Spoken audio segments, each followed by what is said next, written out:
Bienvenue. Aujourd'hui, on plonge dans une situation assez particulière concernant les visas algériens pour la France. D'un côté, on a une bonne nouvelle, enfin, une simplification annoncée par le consulat d'Algérie à Nanterre, et de l'autre, un climat diplomatique plutôt tendu entre Paris et Alger qui, lui, complique les choses pour d'autres personnes.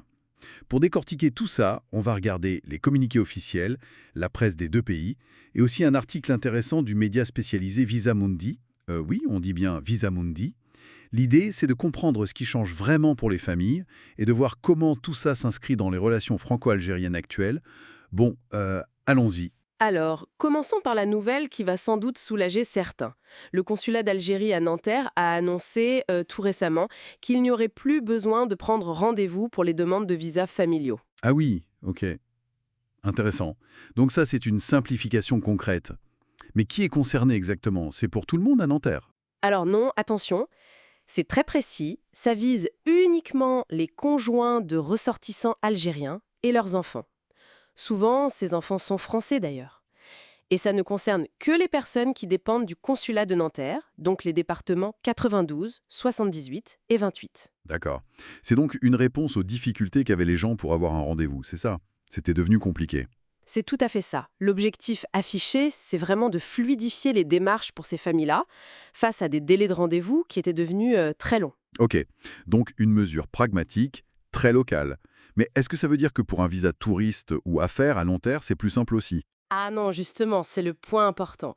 Cette dispense de rendez-vous, elle est strictement limitée aux visas familiaux, conjoints et enfants. Point. Pour tous les autres types de visas, tourisme, affaires, études, travail, il faut toujours passer par la procédure classique, la prise de rendez-vous en ligne. Et j'imagine que même sans rendez-vous, il faut toujours un dossier complet. Absolument. La suppression du rendez-vous, ça ne change rien aux pièces à fournir. La liste reste assez longue. Formulaire, passeport en règle, les photos, assurance voyage, justificatif de domicile. Il faut aussi le certificat d'hébergement ou une réservation d'hôtel, la preuve du lien familial, bien sûr, et des justificatifs de ressources. D'ailleurs, le site du consulat et l'article de Visamundi le rappellent bien. Si le dossier n'est pas complet, c'est refusé d'office. Donc, oui, une simplification, mais très très ciblée. Très ciblé, en effet. Et c'est là que ça devient paradoxal.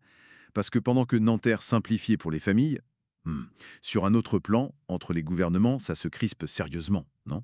Oui, tout à fait. Le contraste est assez frappant.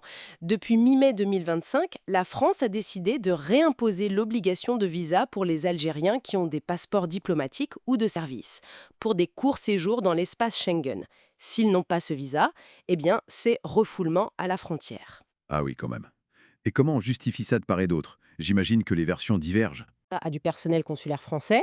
Côté algérien, la réaction est vive. Alger dit que la France n'a pas respecté la procédure prévue par un accord de 2013 qui justement exemptait ses passeports de visa. Ils affirment ne pas avoir reçu de notification officielle par la voie diplomatique, malgré des convocations du chargé d'affaires français à Alger, et ils annoncent qu'ils appliqueront une stricte réciprocité. Donc une escalade. Oui, clairement.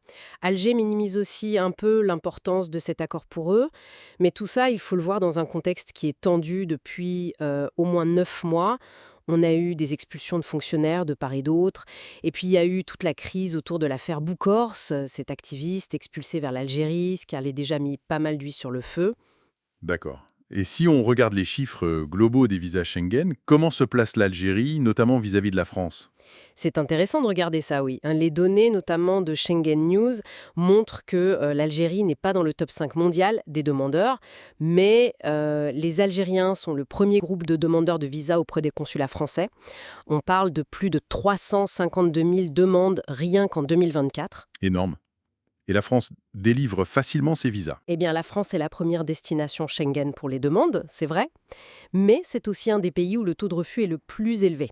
En 2024, c'était autour de 15,8%. Ce n'est pas négligeable. Donc, pour résumer, à Nanterre, une petite porte s'ouvre un peu plus pour les familles. Mais au niveau diplomatique, une autre porte se ferme, ou en tout cas se complique pour les officiels. Comment on peut lire cette situation à double visage? C'est un peu déroutant, non?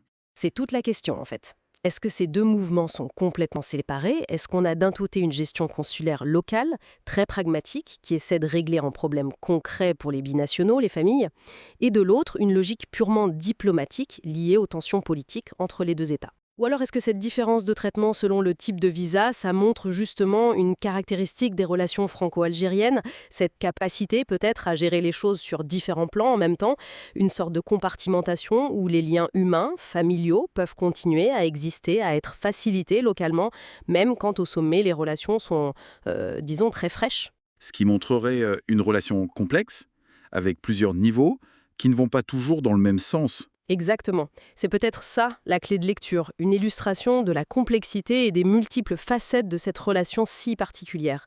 Ça laisse matière à réfléchir en tout cas.